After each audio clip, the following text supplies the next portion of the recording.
Olá, nerds, geeks e afins. Estamos todos aqui inventando sinônimos para o quarto episódio da segunda temporada da série Star Trek Lower Decks, exibido na Paramount Plus. Pois bem, pessoal, só foi ficar contente lá com o episódio passado que não se destacou muito Mary, que aqui tudo voltou ao normal. Claro, se colocou logo na abertura, no teaser, né?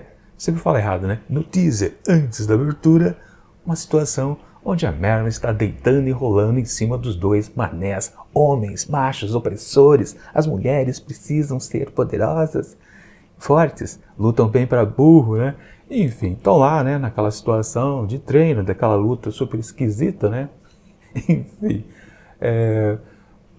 naquela situação, né? Os dois acham que treinaram bastante, já estão no mesmo patamar que a mocinha, né? E tomam um pau lascado de forte, né? Ela acaba com os dois, né? E define exatamente o que é os machos nessa série. Dito e feito, né? Tinham que voltar com o espírito da Mary, né? Mas fazer o quê? Só que, na verdade, esse roteiro aqui tem uma certa característica esperta, digamos assim. Eles brincam exatamente com esta definição do que é essa personagem totalmente empoderada, né? Que é, por que ela é assim? É uma personagem, sim, misteriosa o tempo todo. A gente sabe poucas coisas, né? Até comentado no episódio passado, né? Ela já passou por 5 naves. Sempre que ela é promovida, ela é rebaixada. Ela faz de tudo, na verdade, para ser rebaixada, né? Mas, mesmo assim, é por causa disso que ela sabe de muita coisa, tem muitas experiências, né? Todo o conhecimento dela, na verdade, vem disso, né? De experiências, não é de leituras, como se definem, né, os outros personagens aqui da série, né? Os outros 3 alferes. Ela sempre sabe de tudo, mas por quê? Exatamente isso. Não é porque ela é uma filha de uma capitã, não é isso. Também ela se safa, né? Também tem esse ponto colocado por aqui, né? Ela nunca entra em grande fria. No máximo fica detida, né, por algumas horas, alguns dias, né, fica na celinha lá.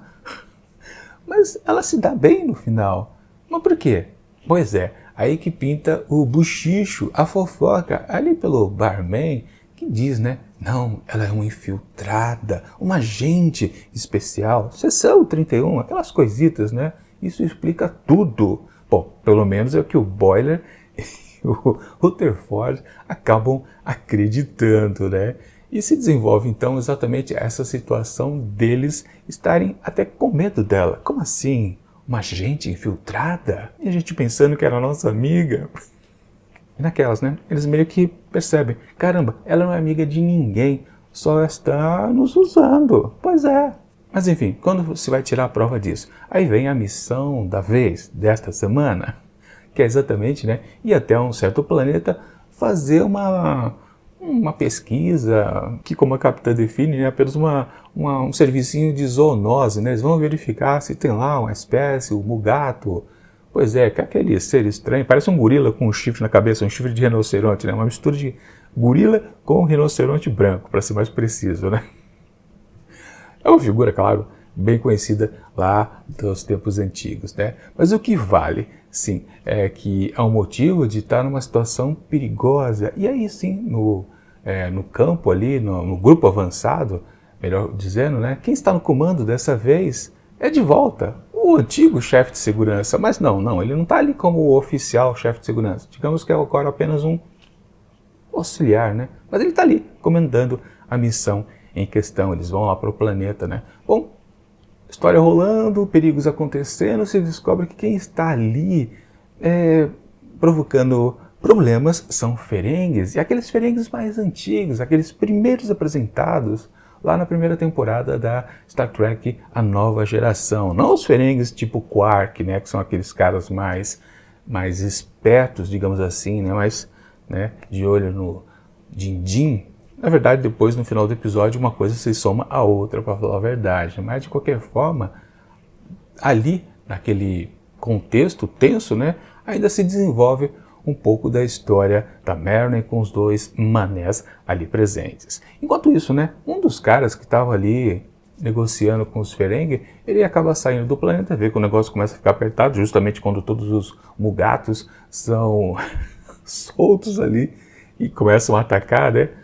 porque eles são animais selvagens, obviamente, né? O cara foge e depois ele acaba sendo detido, né, pela Freeman, né? Porque o cara tá indo embora com a nave, não quer nem trocar duas palavras. E a capitã acha aquilo meio suspeito, né? Fala para deter a nave com um raio trator, de repente a nave explode. Mas por sorte dá para salvar justamente aquele cidadão que depois entra numa certa situação de ficar ofendido. Caramba, vocês destruíram minha nave, que é a única coisa que eu tenho, onde eu moro. E patati, patatá.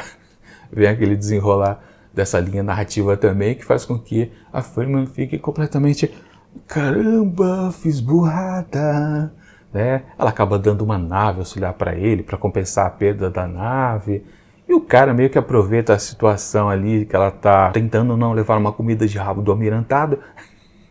O cara começa a pegar alguns pertences, porque ele fala que muita coisa se explodiu ali na nave.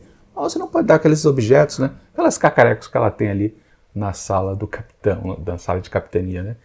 Enfim, o cara vai embora, né? E no final do episódio a gente descobre que o cara era um malandro. Olha só, né? Foi o marido da Freeman que é o almirante também, né? Ele acaba, não sabe se como ele descobriu isso, né? Mas sabia que tinha um malandro lá aplicando um golpe de justamente, né? Explodir a nave, né? E tentar algum ressarcimento, né? Pois é. Bom, no final das contas, né? Resultou numa história interessante, sim, para a capitã. Mas outra história também muito boa é também naquelas que você apenas repete o mote e vai apenas prolongando a piada. Foi a questão da Tendi, então, que ganhou outra missão da sua tutora, né, sua chefe, a doutora Tiana, que agora manda com que ela vá atrás de alguns tripulantes ali que não compareceram ao teste rotineiro, que na verdade é aquela coisa bem simples, né? Não vai passar por uma intensa bateria de testes, mas o pessoal meio que não quer. E ela passa então o episódio inteiro indo atrás desses fujões, digamos assim, para no final acabar descobrindo que a última paciente, que nem estava nominada ali, estava apenas um código, depois de uma maneira esperta ela acaba descobrindo que era a própria doutora. E ela arranja um jeito, né, de pegar o exame dela assim, uma situação, claro, também de correria para lá e para cá, ela acaba se acidentando, mesmo que aproveita, né? A doutora tem que cumprir sua missão, né? Tem que consertar lá, ela está com fratura exposta, né? E de novo, tem barulho lá fora. Agora é todo dia, né? Gravar de tarde não dá certo por aqui. Mas enfim, a linha narrativa da Tandy nesse episódio é bacaninha também. Mesmo que só uma base que vai se repetindo, mas ok, também é funcional. E sim, voltando então àquela parte que eu não estava curtindo, que é a Marilyn voltar às suas atividades normais, ou seja, ser completamente hegemônica na série, por um lado, ela acabou não tendo esse destaque de fato, porque quem resolveu a parada lá da situação com os Ferengues, com os Mugatos e tudo, foi na verdade os dois manés, porque eles estavam, né, também no começo do episódio, depois que apanharam o feio dela, né, eles estavam fazendo lá um joguinho de tabuleiro, que é uma coisa de economia, matemática, uma coisa assim, né? E eles usaram exatamente o que eles fazem lá no jogo para resolver a questão dos Ferengues, né? No começo parece que eles estavam criando uma arma com alguns cacarecos, mas não, eles inventaram um projetor e fizeram a sua demonstração das suas planilhas de Excel, basicamente. E venderam um grande peixe, né? Uma proposta de negócio para os Ferengues, em vez deles ficarem caçando lá os Mugatos, né? Roubando as crias deles. Não, transforma aquele planeta ali então num belo de um zoológico e fica ganhando então com a venda de produtos derivados, o que é muito mais interessante, né? Sim, com certeza virou uma nova regra dos Ferengues, uma regra de aquisição, né? Enfim, bacana também a solução do episódio para essa linha narrativa dos manés que conseguiram superar a Marilyn, e ela acaba dizendo isso ao final do episódio, né? Que eles têm o jeitão deles, mas eles também conseguem se virar tranquilamente. Mas, para também não deixar eles assim muito em evidência, né? Ela começa uma nova fofoca, porque depois a gente acabou descobrindo, né, que aquela história lá dela ser uma agente secreta, na verdade, foi ela que havia inventado, espalhando, né? Meio que para dar um charme para sua pessoa, né? Porque, no fundo, ela tem uma certa arrogância, certa não, uma completa arrogância na sua personalidade, mas, na verdade, é uma pessoa bem inferior, né, a si mesma, né, ela se sente um cocôzinho, digamos assim, né, toda a sua arrogância é uma espécie de proteção que ela adota para si mesma, né? Porque ela se sente, na comparação, porque ela realmente acha que ela não gosta de ser a filha de uma capitã ou filha de um almirante. Com certeza ela se sente muito por baixo. Ela inventou essa história então de ser uma agente secreta e colou pro Barbie lá. Bom, ela inventou então uma outra modinha para então o cara ficar começando a ficar de olhos mais atentos aos dois manés, Boiler e Rutherford. Enfim, um episódio também muito interessante, que tem boas linhas desenvolvidas. Ok, muito bom mesmo. Principalmente não é porque no começo parecia que ia desandar, ia valorizar demais a Marilyn, mas no final não foi isso que aconteceu. No final das contas, eu me diverti sim com esse episódio. E portanto, para ele, o quarto da segunda temporada de Star Trek Lower Decks, eu atribuo 4 asteriscos. Tá de bom tamanho, mas qual é a opinião de vocês? Foi um episódio bacana? Foi um episódio mais ou menos? Ou foi um episódio sensacional? Bom, não vamos exagerar também, né? É isso.